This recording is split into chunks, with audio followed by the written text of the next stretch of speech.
ជំរាបសួរក៏ដូចជាសួស្តីទៅដល់ពុកម៉ែបងប្អូនទាំងអស់គ្នា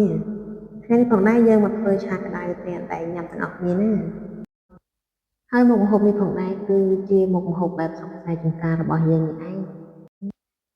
បើបងប្អូនពេញចិត្តនៅវីដេអូរបស់នេះខ្ញុំសូមជួយចុច like និងជួយចុច subscribe សញ្ញារូបកណ្ដឹងម្នាក់មួយផងណាហើយនេះខ្ញុំក៏នឹងមកអាននៅរឿងស្នេហាខុសភពជាបន្តទៀតកុំភ្លេចតាមដានទាំងអស់គ្នាណាកាលពីភាគមុនយើងនិយាយដល់វឌ្ឍនាទិញសម្លៀកបំពាក់ឲ្យចរណៃហើយចរណៃក៏សួរទៅនរៈថាចុះសម្លៀកបំពាក់បែបសម័យនេះតើលោកទិញឲ្យខ្ញុំដែរមែនទេនរៈងក់ក្បាលហើយនិយាយតបថាពិតមែនហើយគឺខ្ញុំទិញឲ្យអ្នកនាងទាំងអស់មណ្ឌវីស្រីក៏និយាយប្រកែកថាតែខ្ញុំមិនចូលចិត្តបែបសម័យនេះទេដូច្នេះលោកយកទៅឲ្យគេវិញទៅ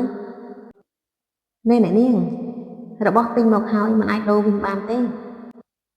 អ្នកនាងសាកស្លៀកវាទៅកុំឲ្យអ្នកដែលគេទិញឲ្យអ្នកនាងគេអន់ចិត្តលើសម្ដីរបស់នរៈនិយាយបែបនោះហើយមណ្ឌវីស្រីក៏មិនប្រកែកអញ្ចឹងដើម្បីកុំឲ្យលោកអន់ចិត្តខ្ញុំទទួលយកក៏បានប៉ុន្តែស្លៀកកើតមិនកើតខ្ញុំមិនដឹងនោះទេនរៈញញឹមស្រស់រួចនិយាយតបថាក៏បានស្រេចតែនាងចុះប៉ុន្តែពេលទៅដល់ផ្ទះនាងជួយស្លៀកឲ្យខ្ញុំមើលបន្តិចបានទេនារីស្រីញញឹមស្រស់ហើយនិយាយតបទៅវិញចាចាំខ្ញុំស្លៀកឲ្យលោកមើលចុះនិយាយរួចហើយវឌ្ឍនាក៏ឡើងបើកឡានចេញទៅផ្ទះវិញទៅដល់ផ្ទះវឌ្ឍនាក៏យកអីវ៉ាន់ចុះពីឡានហើយដើរចូលទៅក្នុងផ្ទះម្ដាយវឌ្ឍនាឃើញវឌ្ឍនាកាន់អីវ៉ាន់ច្រើនក៏សួរទៅកូនប្រុសថាវឌ្ឍនានេះកូនទៅមកពីណាហេតុអីមានអីវ៉ាន់យួរច្រើនម្លេះកូនបាទម៉ាក់គឺកូនទៅមកពីទិញសម្លៀកបំពាក់ហ្នឹងណាម៉ាក់មិញបុប្ផាក៏សួរទៅកូនប្រុសនេះមានកម្មវិធីអីមែនទេទៅបានជាកូនទិញច្រើនបែបនេះកូន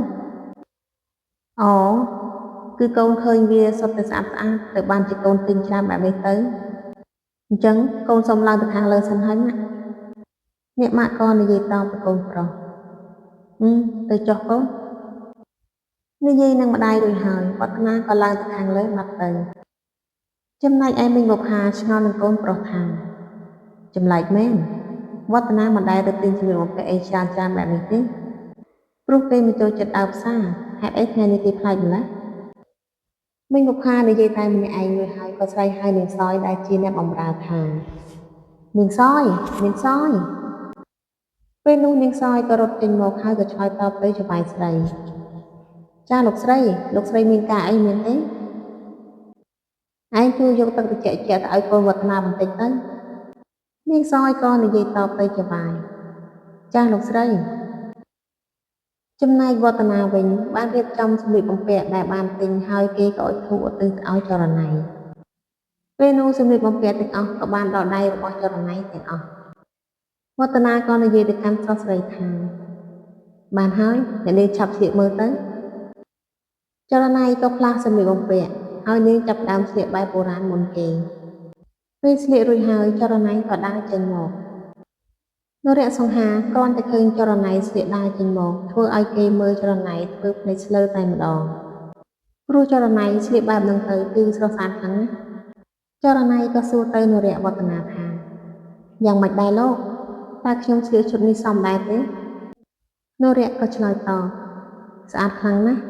នេះខ្ញុំពិតជាពូកែរើសមែនគឺសមនឹងអ្នកនាងខ្លាំងណាស់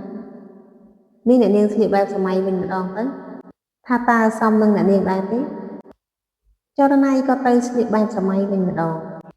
ហើយនាងក៏ចេញមកម្ដងទៀតពេលមណ្ឌវីស្រីដើរចេញមករត់តែធ្វើឲ្យវឌ្ឍនាផន់ភាំងទៀតហើយព្រោះនាងស្លៀកបែបសម័យមើលទៅស្អាតប្លែកខ្លាំងណាស់ចរណៃក៏សួរទៅនរៈទៀតថា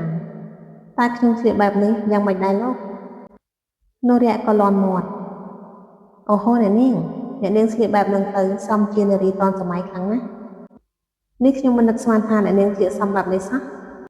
កំពុងតែនិយាយជាមួយចរណៃអ្នកបម្រើក៏ដើរមកដល់មាត់ទ្វារបន្ទប់ហើយក៏បានស្ដាប់ឮវឌ្ឍនាកំពុងតែនិយាយម្នាក់ឯងនាងឆ្ងល់ខ្លាំងណាស់ហើយក៏ពុះទ្វារវឌ្ឍនាឮសំឡេងពុះទ្វារក៏សួរថាអ្នកណាគេហ្នឹងគឺខ្ញុំណាចវាយលោកស្រីឲ្យខ្ញុំយកទឹកមកឲ្យចវាយពិសាបងសយឆាប់ចូលមកចុះនាងសយក៏បើកទ្វារបន្ទប់ហើយក៏ដើរចូលទៅ នាងយកទឹកឲ្យវឌ្ឍនារីឯភ្នែករបស់នាងសម្លឹងមើលឆ្វេងមើលស្ដាំ